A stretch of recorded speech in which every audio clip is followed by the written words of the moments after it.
skin of the teeth, man. Happy Tuesday, everybody. What's up, everybody? Here we are. Yeah. Ready to get going. Yes. Talk about some relationships. Talk about some sobriety. Talk about some intersections. Yeah. Let's talk about your relationships, your sobriety, and the intersections therein. How about that? Not yours. Not mine. The crowds, the audiences. I mean, we can talk about mine all day if we want, but I think they want to to. hear about theirs. Yeah, that's right. So, yeah. We got a few people in here. Go ahead. Let us know where you're from. Yeah. How was your week? It's Tuesday. It is. Happy Tuesday. Should be crushing it by now. Yeah, you're 2/7 of the way into a week. You better have all your goals achieved already. I know I don't. I mean, we're also at the 26th of the month. You should be doing a few things, reevaluating goals, adjusting. Yep. Making new ones. Yeah. Crossing old ones out. Yeah, so what's up, man? Who are you? What are we here to do? Man, we're Dylan and the Doc, and I am the latter half. I'm the Doc. Yeah. Yo, 15 days, motherfuckers. I like it, Tony. That's awesome. That's what's up. Over 2 weeks. I love it, dude. Big shout out to Tony. You've been here for that whole journey too. That's what's up, man. Yeah. Yeah, cool. So keep joining us, my man. Yeah. So let's hear it. Doc, what do you do? I'm Dr. Ryan.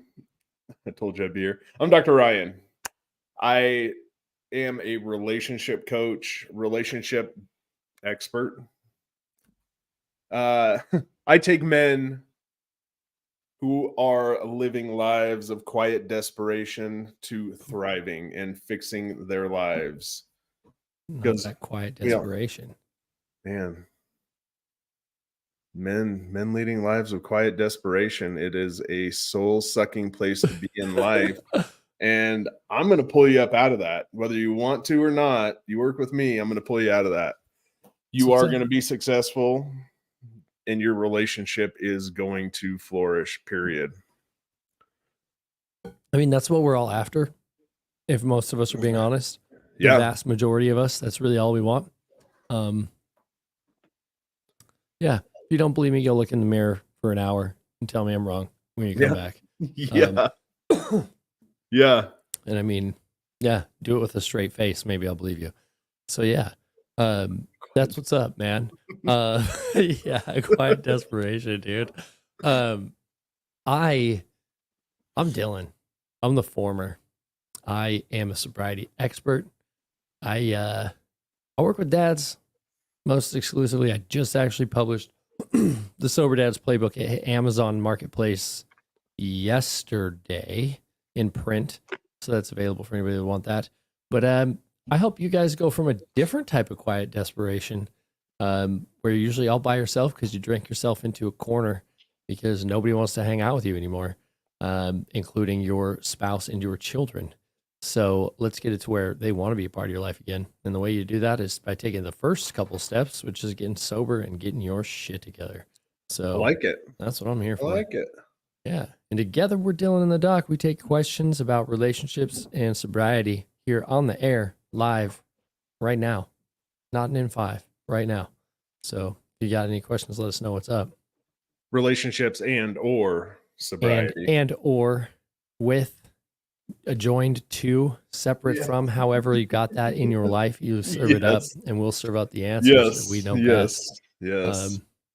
Dude, just like you, got my second workbook all ready to go. Hell yeah, bud. Now we're on 2. You're outpacing me because you started the race first. Hey, sorry, brother. Yeah, it's okay. I showed up late to the party, but I showed up. You showed up. That's what matters. I showed up to this party sober, okay? Damn it. God.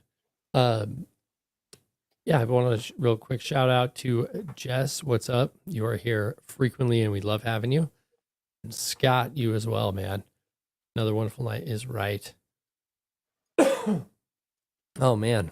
I don't know what is up with my throat right now, but it is, I don't know. It's not happy. You're getting that cold. Dude, I don't know. I Getting hope that not. sickness. This is more for the communication, but this doesn't come off as the Tony show, right? No, it does No, not, dude. You could ask a million questions. We're cool with it. Be as active as you want in those comments, my You would friend. not be the first person to come in and almost take a show over. Yeah. Like at all.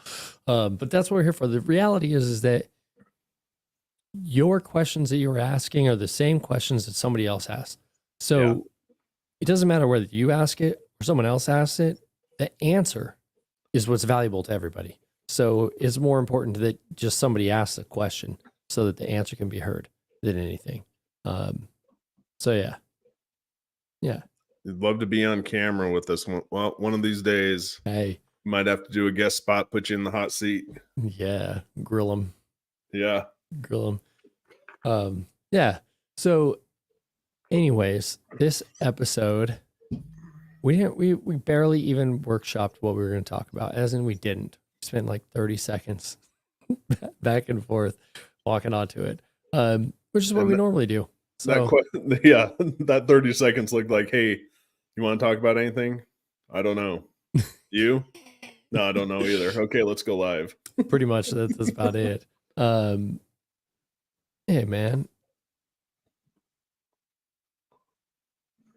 Hey, dude, there's no time like the present, you my waiting? friend. Don't wait 15, 20 years.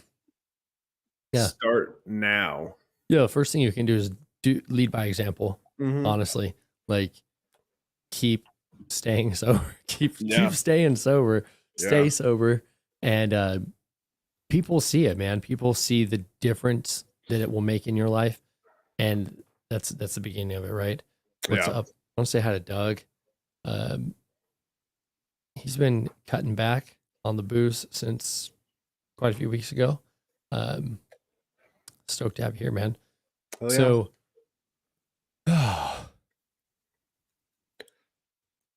that's what's up. I'm running a 5K this weekend.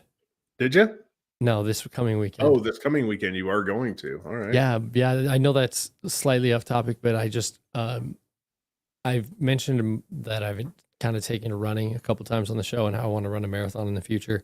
Mm-hmm. And there's in my community, there's a 5K on Saturday, and my wife was basically like, "Dude, you're already going to run a 5K that day anyways, so just go do it with those people." And I was like, "Yeah, but I can run for free, or it cost me like $50 to run with those people." And she's like, "Well, you might get a cool shirt." So, hey, I'll have my first bib with the numbers, so that's cool. It's like I've never run in an official race before, so that's cool. I did one. It was the Antelope Dash in Laramie. I got first place in my age division. Hell yeah, dude. Hell First yeah. and only one. I was like, all right, this is I'm good. I looked at the standings from last year, the race results from last year. And because it's mostly members of the community, I imagine a lot of the same players are going to be there again. Yeah.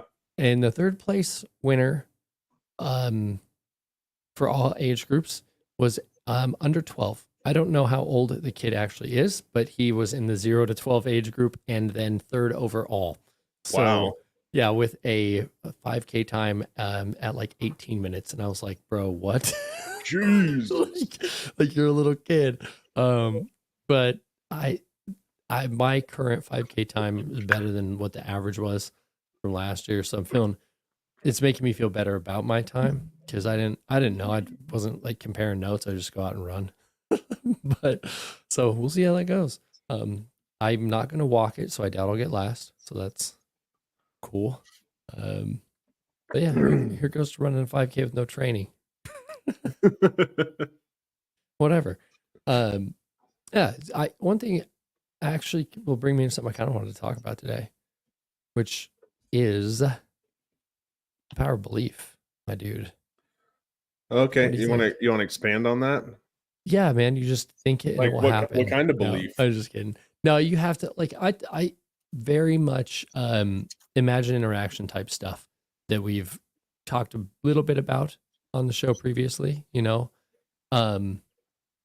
self-belief, self-confidence, self-esteem, the willingness to go run a 5K, having no clue really what you're getting in other than knowing that you've been doing it or what that looks like in your life. Not necessarily the 5K, right?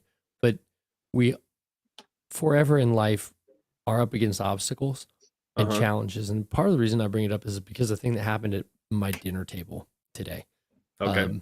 My son does an after school program and he had a terrible, no good, very bad day today. It's his very first terrible, no good, very bad day that he's had in as long as I can remember.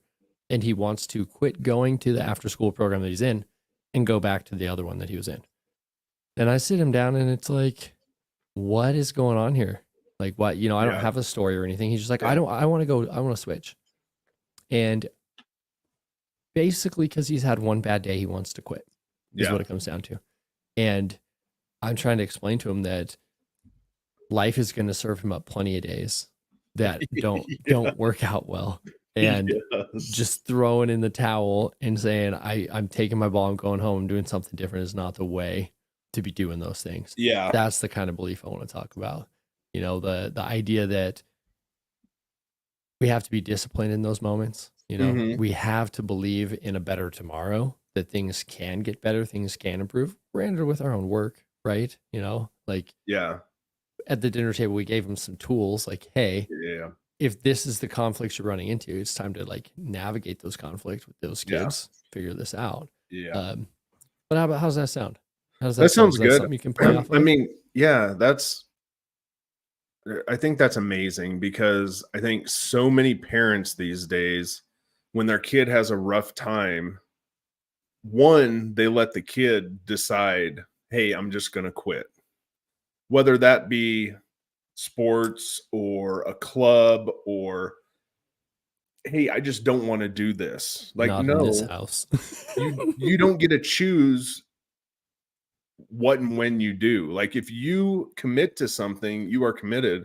When I was brought, the way my parents raised me, if you start something, you finish it. Yep. 100%. Yep. So you started hockey this year, you are going to finish it. And you also had to choose a sport to play. So you chose very wisely because you were going to see that through all the way to the end. And I think that's followed me. Well, I know that those values have followed me into life, later in life, in everything I do. When I start something, I finish it. There is, I don't believe in plan Bs. I think a plan B is just an excuse to quit. I have a plan and that's it. And I follow what I teach everybody, which is, hey, you're going to come across obstacles. You need to identify those obstacles like we talked about and have a plan to get over, through, or around that obstacle. But that obstacle doesn't mean that you're going to choose a whole new path. Yeah, it's not a and new go plan. down It's the new plan. Yeah. It's a contingency to get to where you're trying to go if said thing arises. Not, we were headed off in that direction, but we now decided we're going to turn around and go home because things have gotten difficult, right? Mm-hmm. Oh, Tony. Yes, my friend, there have been many times in my life I have straight up failed. But I never really let it get me down. Like, I learned from that failure almost every time. And these aren't little failures that I'm talking about. I had huge failures. I mean, I was homeless by the time I was 22. I had partied myself out and into recovery by the time I was 22. I've had a lot of failures, but I think what sets me apart is it's not that I don't see it as a failure, it's that I see it as a challenge. Yeah. It's not something that's going to hold me down. Failing forward, right? Essentially, yeah. Yeah. Yeah. It's like it was a setback. What can I take away from this? Because my belief is there are consequences to every single action, Mhm. positive and negative. You Yeah. always have a consequence. And you have to learn from that consequence, whether it be positive or negative. What did I learn? And I've talked about it on past shows. What did I learn from being homeless? That was a big one. I had to learn, I had to change everything. Every person I hung out with, every place I hung out at, everything. There was Mhm. nothing in my life that didn't change. Nothing. Yeah. Um, and that was a learning moment that, to me, I have the strength to move forward on my own 2 feet. Yeah. Yeah. Yeah, I love how you call it just consequences, right? Because even like this right here, like this show right here, is a consequence. Many people would view it as a very positive consequence, Mhm. and that's fine. I'm not saying it's not, but it comes with it a lot of things that you still have to do and Yeah. continue to do and repeat because you don't just stop, right? No, no. So the negative consequence of the show is that we never did it. And from many points of view, it would make life easier in that perspective because Yeah, you failed immediately. You never yeah, even tried, right? yeah, Success carries it's a heavier consequence because you have to continue, right? yeah, Does that track? Like it's like it is easier to just say screw it, either not try something or try something half-assed and just stop than yeah. it is to do the thing and now you're committed. Like you're in it. You're like this is what I'm doing, you know? I think the reason I bring that up is I feel as though many people this applies very much to sobriety is that it's not something you get to do half-assed, you know? Like you either Mhm. do or you do not. There's Yeah, not like it's pretty damn binary. Like there might be a slight spectrum on that scale, but it ain't very gray for the most part, right? mhm. And I could have continued to drink and it just been a shithead. Got worse Mhm. and worse as time Yeah, went on, been less and less there for people, or done what was hard, which was to get sober and then show the world that I could. And then now there's not really any going back. Like, yeah, I mean, I could, of yeah, course I could, right? But this is something you get committed to, right? yeah, It's a consequence, yeah. you know? Uh, so Man, yeah, yeah. I just man, I heard this thing Conor McGregor said, and it's always stuck with me, and it's he said, "Your lack" what did he say? "Your lack of commitment is a slap in the face to every single person who believed in you." damn right, dude. Which to me is it's a super powerful statement because it's not just you. And when I talk about relationships, right, your commitment to that relationship, when you're not committed to it, you're not being the best version of yourself, you're not doing the things you're supposed to do, is a slap in your wife's face Yep, or a slap in your kid's face yep, because they believed in you, 100%, 100%. You which is know, where most of my coaching comes from, is that place of you need to do the things to be successful yourself, yeah, yeah, and you need to continue to do it and be committed to do it because you're not just letting you down. There's a bunch of people you're letting down. yep, yeah. I had a client this morning. We were talking about how and we've talked about this on the show, how habits are often set on time and space and all of Mhm. those things, routines. And we were talking about how this person could have very clear boundaries of when to turn it on and to turn it off, but they were based on time, space, and activity, right? Yeah. So it was a Friday night, had a drink or two, duty called, had to do work, completely turned it off, never turned it back on for the rest of the night. Yeah. That was not a normal behavior on a Friday. So we're kind of dissecting that. And I was like, okay, well, that's why we set goals because now you have a new boundary you get to set with new Mhm. rules. And this person goes, well, yeah, Friday is normally like family time though. It's for like my kids and stuff. Mhm. And she's like, there's not really the same kind of consequences as I have at work, you know? And I was like, I didn't say anything. I waited for it to play out. And then she goes, I guess that's actually kind of more important than work, huh? And I was like, ding, ding, ding, ding, ding. You know, like I'm glad I didn't have to spell that out. That's what coaching is Yeah. about, right? Yeah. I didn't actually have to spell it out. We walked there together. And the best part was I didn't have to hold a hand to get you across that to realize, because I lived the same life. Very clear boundaries with work, showed up to work, tried not to have hangovers so that work wouldn't be miserable and stuff. But when I got home after the kids were in bed, it was like, let's get drunk, right? Yeah. And this whole time I'm telling myself this lie that, oh, it's okay. My kids are asleep unless something bad happened, right? Yeah. Unless the Yeah. house is on fire or something. Then all of a sudden I'm not prepared anymore. And Yeah. there's more to lose there than there is at work. Yeah. Interesting. Yeah. Yeah. Interesting stuff. No, that's cool. And yes, Tony, you can throw a wrench into the story anytime you want. And no, you never have to shut the fuck up. We don't have a lesson. This is a fireside talk. We're just talking. Yep. Totally. So keep throwing it in there. But yeah, I think that's awesome that she came to that realization that, yeah, that family stuff is important and there are consequences to it. And those consequences, we've said it so many times, your relationship is the biggest investment, right? Yep. You're just a number at work. You're Yeah. not a number at home.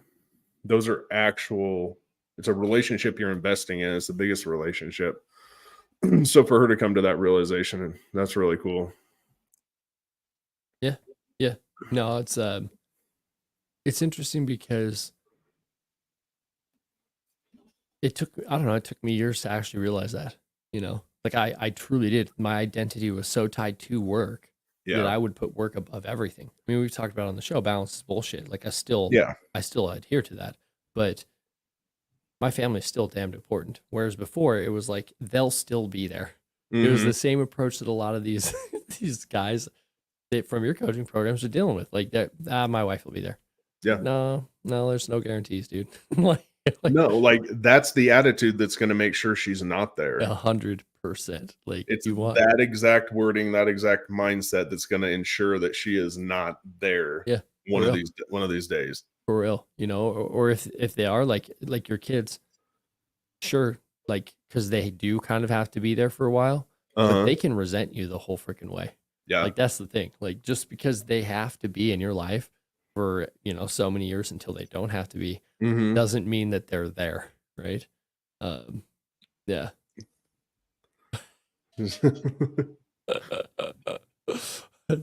I didn't mean to. I told you, all of us have a pretty well shared experience when it comes down to it. We have way more in common than we have dissimilar from one another. Like that's just reality. Yeah. So yeah.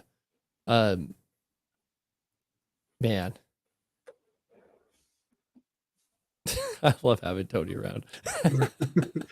Yeah, you're definitely not alone there, Tony. No, none of it. I think that's one of the coolest parts about the internet is that we are all like what we're doing right now. Like we have our own TV station right now. Yeah, that anybody can watch. Anybody can watch it. They just got to know what channel to turn to. A whole new thing, you know. And if one thing good came out of the 2020 year and all that came with it, it's that we got used to this. Yeah, being a part of our reality. You know, like it's not weird now 100%. Yeah, for people to live stream and podcast and everybody be a part of it. So I'm not dead. What do you mean? It's a shared experience, which is why like the group settings work so well in coaching because you're in separate relationships in my case, but they're all very similar situations. That's why when I said taking you from living a life of quiet desperation to success, I'm not lying, because even as that famous quote goes, most men live lives of quiet desperation. I think a lot of it is we're so attuned to shutting things down, not talking about it, distancing, stonewalling, all of these things. that we live in quiet desperation instead of seeking that help, instead of airing stuff out to our wife and talking it through, seeking support from her, who should be our biggest cheerleader, our biggest supporter, who is in most cases, but we think we have to handle it all on our own, all on our, all by ourselves, Yeah. which is not the case. Yeah. Yeah. Well, thank you, society, for that. And I don't appreciate think it. it's a society thing. I think it's part of it, I think, is society. The other part is people, men especially, just don't know how to get out of that mindset, Yeah. Yeah. that fixed mindset. Yeah. Because it's a difficult thing to get out of. Yeah. Well, Moving and from a fixed mindset to a growth mindset is a really difficult thing to do, but it catches super quick once you start doing it. totally. Well, and I mean, the least talked about and most important part of the hero's journey in every single movie or book or narrative that any of us consume that we love and enjoy is where the hero talks to the trusted confidant. Yeah. And that is how everything flips around. Like Yoda. I mean, that Mhm. is exactly what was going on there, you know? But Mhm. that's like the most important critical part of the whole entire story is finally going, damn, I can't do this all by myself. Like I need to spill my guts. I need some help. I need to talk to people. Yeah. In this case, in our reality, not in the Star Wars reality, it's ideally your wife or whoever your partner is, right? Yeah. And you lean on them. You learn and you grow. You develop, right? Yeah. I Um, mean, that's what it is. That's why it's a partnership. It's a Yeah. marriage. It's a partnership. You're leaning on each other. She has strengths that you don't have. I guarantee it. You Yeah. are not the only strong person in the relationship. It's true. It is And true. you have strengths she doesn't have. She should be fulfilling those areas where you're not strong, and you should be fulfilling the areas where she's not strong. That's where the strength in the relationship comes from. Yep. Yep. Yeah. Yeah. But We you have just to be able to recognize those strengths and weaknesses. That's the kicker. if you were gonna go it alone the whole time anyways, why did you even hook up with somebody? Yeah. Yeah.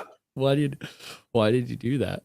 Um, Tony, I'm sorry you can't type fast enough, but yeah, I mean it's just it's a weird thing. I think just growing up in the era of watching, the one lone gunman guy go and save the whole world Rambo Yeah. style. Yeah.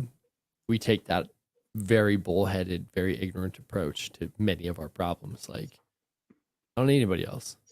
Like, Rambo did it. And yeah, but I think we take away, like, when you look at James Bond, Mhm. there was always a female in there, but she always had a strength that he didn't have. Oh yeah. Oh yeah. And at some point he realized that and he used it, right? It's true. He It's true. leaned on it. Yeah. Yeah. Yeah. Like, if you look at those, you see these characters, if we're going to go down that rabbit hole. We only want to view one side. We don't want to view both sides and see that there were strengths on that other person's side that our main character was leaning on. Yeah. That were his key weaknesses. It's true. As we are now film critics, Tony, we believe you that you have points. Just put them in there. We'll get them in there. Yeah, man. It doesn't have to flow. Yeah, it's not a big deal. This is a no flow zone. Yeah, currently. Yeah, like, what you're talking about, how we shouldn't be doing these things alone, right? That I don't want to spoil like tomorrow's show, but that's like the topic that I have is isolation and addiction. Like, that is 100% what it's about. It's like, now you're not alone.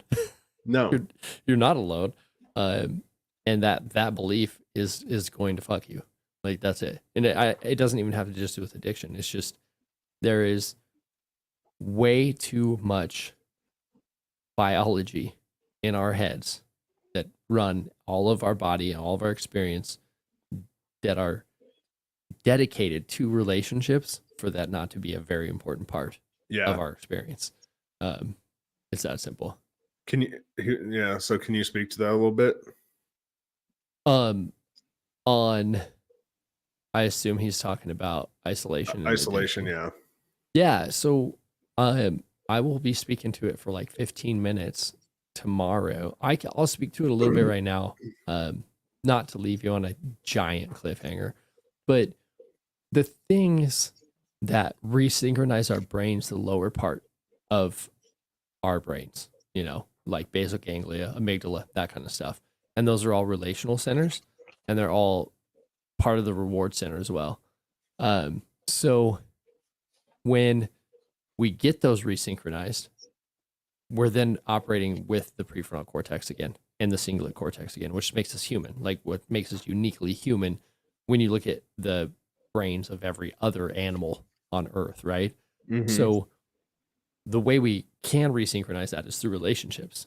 And it's one of the parts of our brain that neurochemically doesn't even change as we get older, which means that even if you missed that part of the developmental stage of your life, that the getting a healthy relationship part, you can learn it again later in life, which is incredible and amazing and very good for us as humans because, as we've been talking about pretty much half of this segment, is relationships are damned important. So it sure would suck if, because your parents sucked, you missed out on this nice little window, because there are some windows in developmental stages of life. Yeah. If you missed out on the window that made it to where you could actually have a healthy attachment style, that would suck. For the rest of your life, that'd be a bitch. But it's not like that. So that's a lot of what the isolation results in drinking is you do have very unhealthy attachments to the whole entire world around you. And the goal is to fix all that stuff so you can come back to being a whole person, part of community. So, yeah, I mean, all you're really doing when you isolate, what? I think so. I think he might have read what I would be talking about a little differently. I do hear what he's saying though. Yeah. So isolating just from people in general. I mean, isolation's not good in any form. Yeah. I've talked about it in terms of relationships. When we isolate, we lose the ability to essentially correctly predict interactions that are going to happen, which increases uncertainty. But when we have more interactions and we are being social, we can predict those outcomes. Yep. So when we can predict the outcomes a little bit better, that means we can behave in ways that are in line with what we predict the outcome to be. So if it was within drinking, we kind of know what this situation is going to be, what this situation is going to take place, how this conversation is going to go. We can act accordingly to that because we have what's called low discrepancy. So that's the discrepancy between what happens in our head and what actually happens. It's kind of a predictability thing. And when we isolate, we lose some of that. That's just kind of the nature of the beast. So these interactions don't happen the way we think, which leaves a lot of room for error and things to go awry, and not in the way we thought it would, or the way we think it should, or the way that it actually should. Yeah. Yeah. Which, when you're in your house drinking by yourself, it almost always goes exactly as planned. Yeah. Yeah. I love that you bring that up. Because that a lot of, in my darkest place, that's 100% what I was doing, was navigating uncertainty. The easiest way to navigate uncertainty was to be very damn certain of what my day was going to look like by controlling it 100% from start to finish, even if it was just time traveling, right? So yeah, and I mean, yeah. Greg. So Dylan answered yours, but yes, I mean, I've worked with clients who are closing in on 70. Nice. Because it's never too late to become successful in your life. It's never too late to work on your relationship, and know the approach is not different. I don't care if you're 20 or 80, that approach is going to be the same, because human behavior doesn't evolve just because of age in these circumstances. Totally agree. Yep. Yeah. I mean, if there is any difference in the approach, it's that I've had some of my older clients that are like, I can't believe I'm learning from, they feel like I'm a kid. I'm like, dude, I'm in my mid-30s. I'm not a kid. Like, you're the one making it weird. You're being an ageist right now. Like, leave me alone. We'll do this together. You'll be better when we're done, right? Yeah. Um, And then afraid of being alone, my man, it just comes with time and working on yourself. Like, that's what self-work is. That's what mind work is. That's what self-care plans are about, is essentially getting to the point you're okay with being with yourself. Mhm. You're not okay being with yourself because you're not happy with yourself. yeah. And then also, if you do that work, you will not be alone. Yeah. That's the thing. That's exactly it. It's like, yeah, fucking don't hat me, man. if you are alone, it's because you're not currently marketable. Like, that's just all there is to it. Period. Like, there's a whole wide world out there for you to market yourself to. You just need to bring traits to make yourself an asset in a relationship, and you're not alone. Like, that's it. Like, and I'm not even talking romantic relationships. I'm even talking platonic relationships. Yeah. It's like, oh, it's hard to make friends as an adult. It's like, no, it's just that you have less time that you're willing to dedicate to that. Right. Yeah. Like, that's it. That's part of it. Or, like, no offense, maybe you're boring, or you don't have anything to bring to that relationship. So if you do the self work, dedicate the time to do that, those things aren't problems anymore. Right. No. They fall into line really, really quick. Yeah. They fall into line very quick. You don't need to sit yourself down. You need to stand back up, Tony. Keep going. Yeah. Roll with it. We're here to help, not sit you down. Yeah, totally.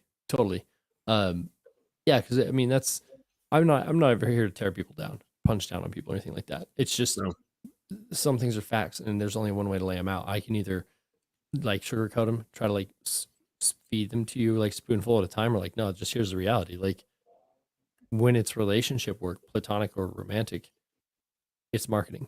Yeah. So that's it. Like, you take care of yourself.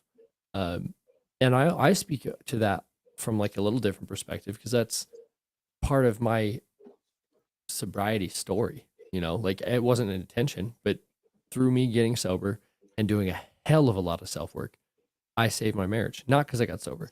I did the self work. Wouldn't have happened if I didn't get sober. But that's just the reality, right? Yeah.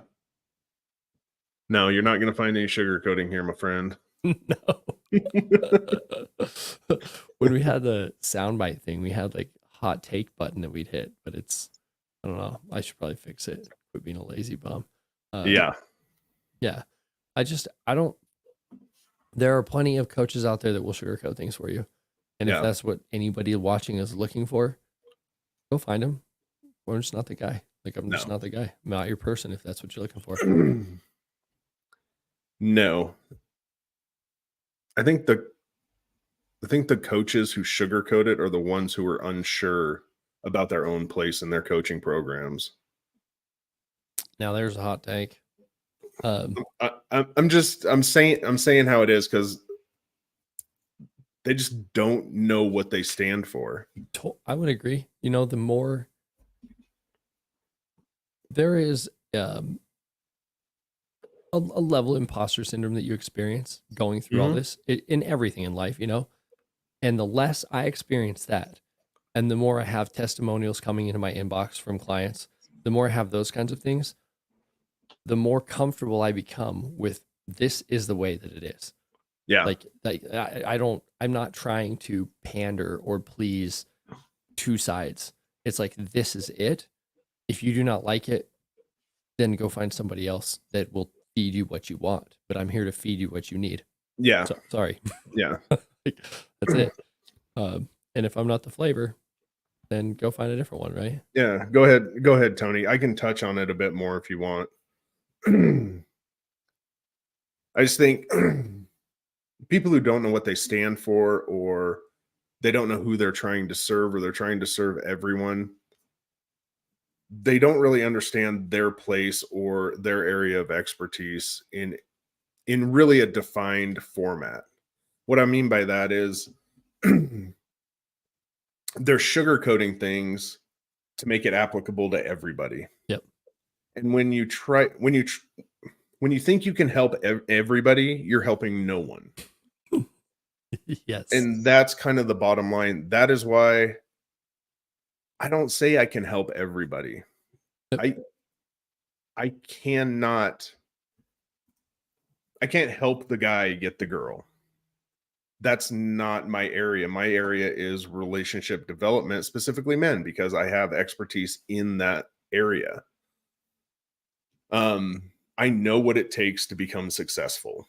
I know what it takes to get you from the lowest of low, if you want to go there, to the highest of high and achieve whatever goals you have on the way to creating the most successful relationship, because I have expertise in those areas specifically. Mm-hmm. I'm not going to shoot for everybody. I can't make everybody successful. They don't have nobody is an expert at everything. Yep. And there's coaches locally, there's coaches online that they try to fix everybody. They think they have the answer for everybody. And they're doing a disservice to those people. Yeah. And it's really disheartening. Dude, my thing is that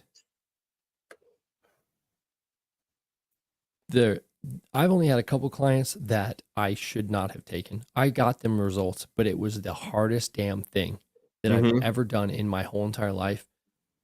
With a time machine, I would have been like, no, like just no. Yeah. And that was from in the beginning, like, okay, I can help this person, right? And I could, but it was at such an extreme cost to myself. Like, and that's the thing that I think a lot of people don't recognize is like, you can help everybody, but at what cost? Like because it was like it's super emotional work and super taxing to me to have taken on those clients. And I should have just been like, no, there's someone else out there for you. It's not me, you know? Yeah. And it is also a disservice to the client, because I could have got the client results faster if it was the person that is my ideal client. Because I work with those people, I get them results fast. These people, it was a little slow going. It was painful. It was a not fun experience for anybody involved. So Ryan's right. It's like, no, did them a disservice, did myself a disservice. Nobody won in that situation, you know? Not fun. No. What'd you want to say there, Tony? Hit the comments up. Yeah.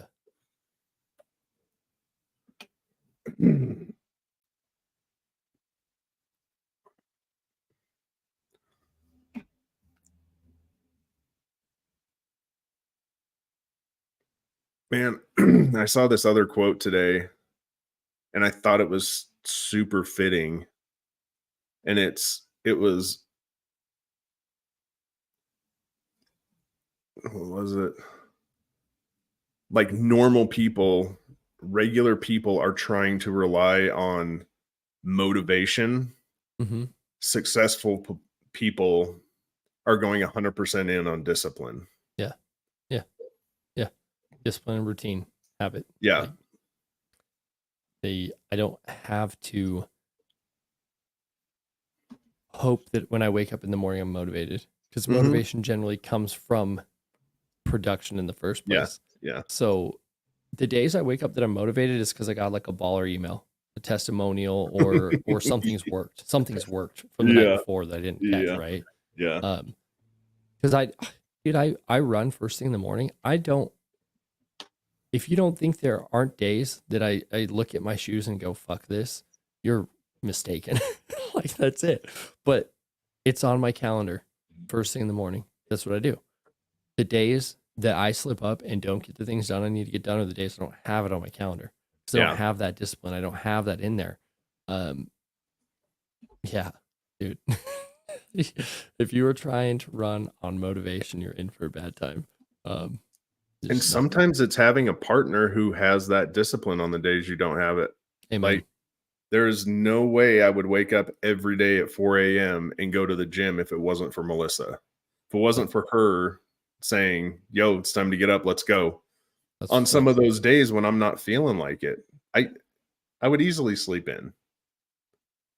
Like, it's Yeah. and I Yeah. know that about myself, so that's one of the strengths Yeah. I lean on of hers is her extreme discipline in that area. Well, I think it's important to recognize that what you just said is a strength too. Your self-awareness of, no, dude, without this extra bit of help from my partner, my ass would be sleeping this morning. Like I'm gonna sleep, you know? I've seen accountability buddies go like really wrong for gym partners in that regard, where it's like, because fortunately I was disciplined enough, but I had a partner that would just keep bailing on me.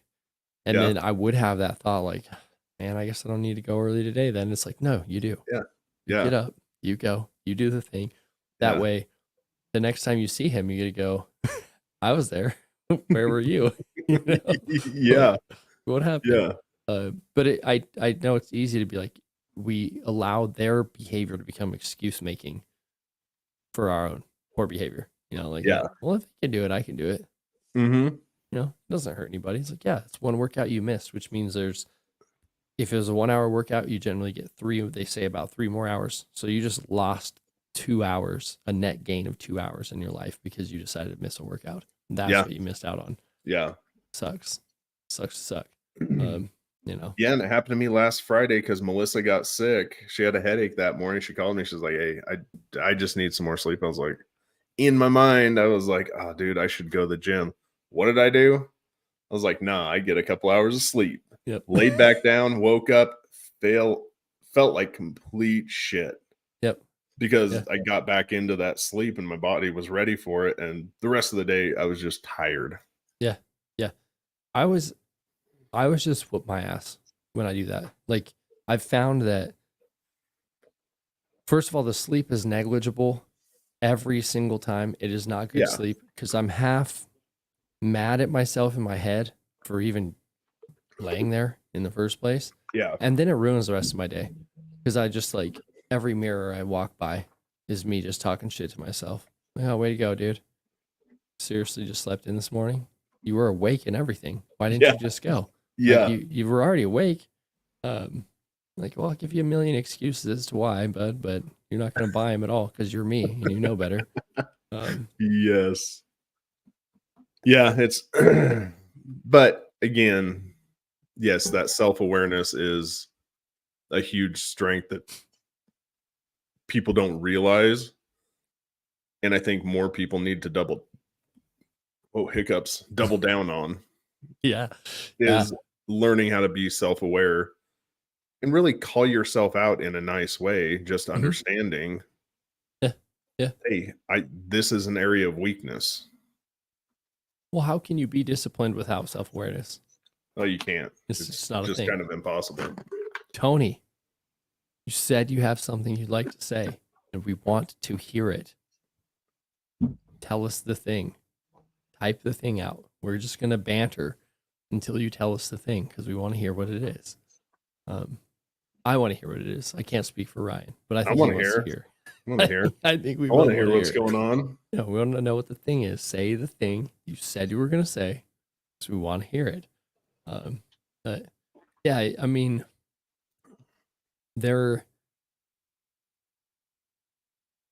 I think everyone is self-aware, but many of us are chronic liars.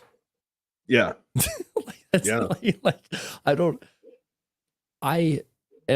Fortunately, I didn't try to like BS anybody. Like, I knew what I was doing when I was doing what I was doing. Mm-hmm. And I just didn't care. And I made that pretty clear to people. Like, that's a horrible thing to admit, but it's the truth. And I could either lie now or lie then. And I'm going to lie neither times. Like, that's the reality. But I had that level of self-awareness. I knew I was sinking further into the bottle. I was very aware of what was going on. Mm-hmm. There were days I felt like I couldn't do anything about it, and there were days that I didn't want to. That's just the reality, right? Yeah. Fortunately, I carried that self-awareness with me into sobriety because that's helped me to cross that bridge, you know? Yeah. Yeah, like if you can't be honest with yourself and cut the bullshit, you will not get better. I promise you. I promise you. Every single person watching this, if you cannot be honest with yourself, your life will not change. Yeah. Like, that's it. Like, I'm sorry. Like, that's like as real as it gets, man. Like, you're lying to the man in the mirror. That man in the mirror is going to stay exactly the same. Oh, 100%. Period. Period. It takes a lot to look in the mirror and call yourself out. Yeah. Yeah. It takes a lot. Yeah. But it is probably one of the most freeing things you will ever do. Yep. Yeah. Yeah. Because you shoot all your excuses away. Yep. You don't have an excuse if you know that you're the problem. Yeah. Yeah. A good buddy of mine passed from drinking, unfortunately, relapsed, never came back. But you always knew if he was drinking because he wouldn't shave, because he would not look himself in the mirror when he was drinking. So he would just quit shaving. Like, and I'm not even exaggerating, would like use the bathroom in the dark type shit. Like, would not allow himself to see himself in the mirror because just couldn't have those conversations. So the easiest way for him to avoid the conversation was just to completely avoid the conversation. Like, I don't have to look myself in the mirror. I don't have to deal with the way that I'm acting because I just don't see myself. Yeah, it was wild. Like, first time that he got sober, to my knowledge, his face was shaved. It's like, what the fuck is this about? And he just told me the story. I was like, wow, okay. Then he got a beard back, and I was like, shit, this is probably not good. I mean, yeah, that's I mean, that's one of the extremes. I don't think I've ever consciously been that bad where I couldn't look myself in the mirror. Like, I'll use the saying, right? I don't want to look myself in the mirror. But being that bad, man, that says something. Yeah, totally. Not literally. Sorry. It's like I just turned my back on you. I had my brain was doing a thing.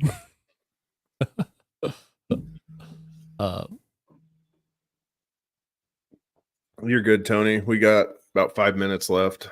Yeah, man, no worries. You want us to hit on something?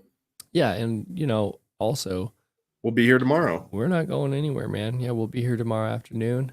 And then again on next Tuesday night. Yeah. So, and then we should have by our next show, I'll have the playbill thing for the month. Oh, okay. Nice. So yeah. Yeah, we are towards the end. So those of you out there, since it is getting to the end, make sure you shoot us an email. Let us know your thoughts. If you have specific topics or a story you want shared online anonymously, this is the place to do it. Yep. We will get to it.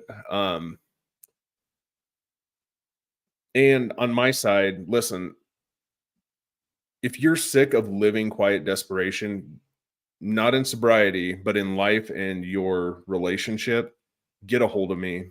There's no time like the present to get that stuff rolling, and it's never too late. And on Dylan's side, go ahead. Take us out. Grab a copy. So I mentioned earlier that the Sober Dad's Playbook is on Amazon right now. I want you to have it for free though. Like, you can buy if you want it. If you want a physical copy, hop on Amazon, order it. Go ahead. I don't make really anything. It's yours, right? But here's the deal. You have it for free digitally. Like, that's what I'm all about. Yeah. So if you want that, DM me. I'll get it over to you. The other thing you could do is, let me make sure I got this right.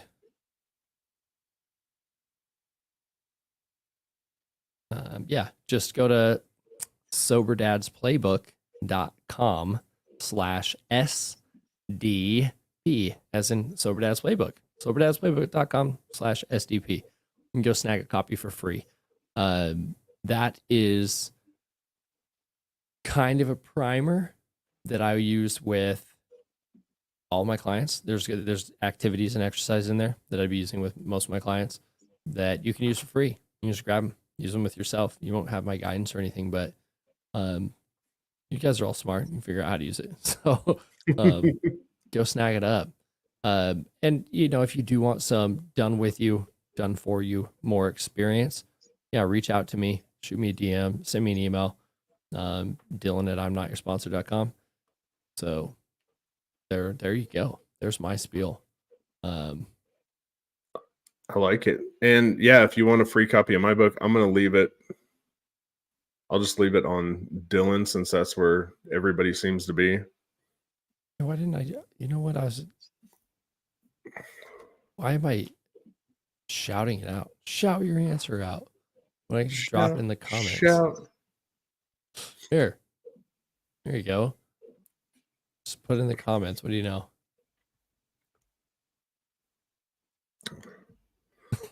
Technology. I have the power to get this whole stream set up, but forget I can just leave a comment with the link instead of telling you where to go. So there you go. Figure it out. Yeah, dude. So anything you want to leave him with, dude? No. I am good. I'm glad everybody was here. Thanks, Tony, for hanging out. Yeah. Thanks. Yeah. I think, who else was in here? Was it Jen? No, I didn't see Jen today. Oh, Scott, Jess. It was Jess. Yep. And Doug. Yep. And Greg, man. And Greg, yes. Yeah. Asking us if we've worked with people older than us. Yeah. Yes, because we're younger. So yeah. Most of the younger demographic hasn't yet recognized the value what we do. That's it. Yeah. So, yeah, guys. Well, we'll be on tomorrow afternoon at 12 Central. I guess tomorrow noon, not afternoon. Tomorrow at noon Central. Mm-hmm. And I'll be dropping a segment on isolation and sobriety. Yeah, sorry, and addiction, not sobriety. I mean, it's going to be talking about both. But yeah, I turned 30 in April. Hey, I turned 36 in April. I like it. Yeah. Yeah, I agree, Tony. Let's do this. So yeah, we're gonna get out of here. We'll see you guys tomorrow, hopefully. Yeah. So y'all have a good one. Bye.